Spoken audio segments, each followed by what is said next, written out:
ট্ৰেডিঙৰ নামত প্ৰবঞ্চনা নহয়, এইবাৰ আমি ডিকেবি ফেক্টে আন এটা প্ৰবঞ্চনাৰ বিষয় তথ্য সহকাৰে আপোনালোকক জনাব খুজিছোঁ।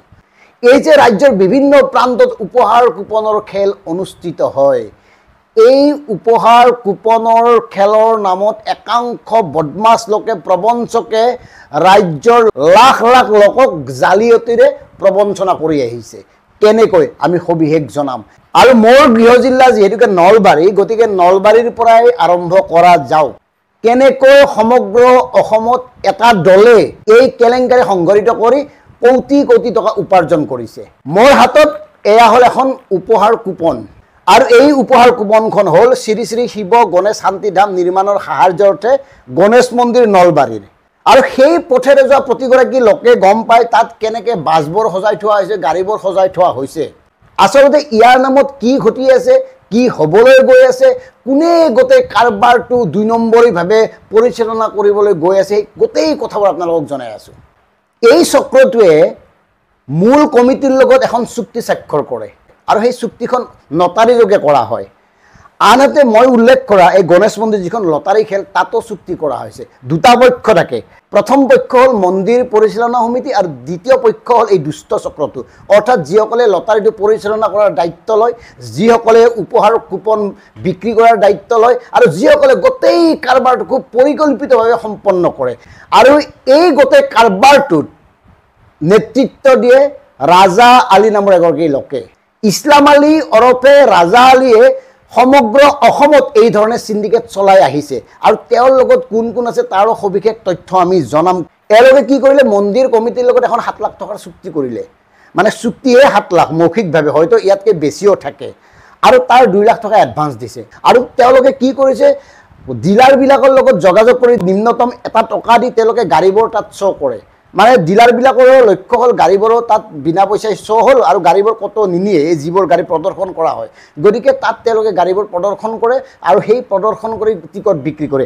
এতিয়া কথাটো হ'ল, যিমান সংখ্যক টিকটৰ ওপৰত খেল মানে পৰিচালনা কৰিব লাগে, সিমান সংখ্যক টিকটৰ ওপৰত খেল পৰিচালনা হয়নে? নহয়। ধৰি লোৱা হ'ল এওঁলোকে ২০ লাখ বা ৩০ লাখ টিকট ছপা কৰিলে, সেই ৩০ লাখৰ ভিতৰত ৫ লাখ বিক্ৰী হ'ল, বাকী ২৫ লাখ বিক্ৰী হোৱা নাই।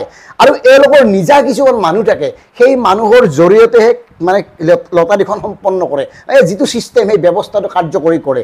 আৰু তাত তেওঁলোকে এটা বুদ্ধি খটুৱাই, এই যে ৫ লাখ বিক্ৰী হৈছে, বাকী যে বিক্ৰী হোৱা নাই তাৰ বেছিভাগ টিকট তাত তেওঁলোকে জমা ৰাখে। নিৰ্দিষ্ট কিছুমান কাগজ তেওঁলোকে ফ্ৰিজিং কৰি থয়, আগদিনাখনে ফ্ৰিজত থয়, আৰু ফ্ৰিজত থোৱাৰ পিছত সেই বস্তুবোৰ অন্য কাগজৰ টুকুৰাতকৈ ঠাণ্ডা হৈ থাকে।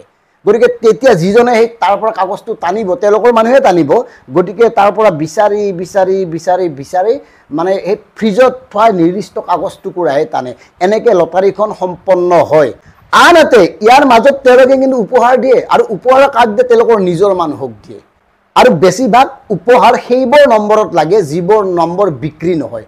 আমি এই ধৰণৰ তথ্য লাভ কৰিছোঁ। ইয়াৰ বাবে কিছুমান পৰ্টেল বা কিছুমান ইউটিউবাৰে সাংঘাতিক ধৰণে বিজ্ঞাপন প্ৰচাৰ কৰে, আৰু বিজ্ঞাপন প্ৰচাৰ কৰা অসমৰ বিশেষ বিশেষ কেইটামান পৰ্টেলক এই চক্ৰটোৱে গাড়ী উপহাৰ দিয়া বুলিও অভিযোগ উত্থাপন হৈছে। গাড়ী উপহাৰ মানে লটাৰীৰ জৰিয়তে নিৰ্দিষ্ট কৰা সেই বৰফ, সেই ষ্টাইলত মানে তেওঁলোকে লটাৰী টিকট কাটে, আৰু টিকট কাটি সেই নিৰ্দিষ্ট মানুহজনে সেই গাড়ীখন পায়। ঠিক এনেকৈও একাংশ পৰ্টেল আৰু ইউটিউবাৰক গাড়ী দিয়া বুলি অভিযোগ উত্থাপন হৈছে।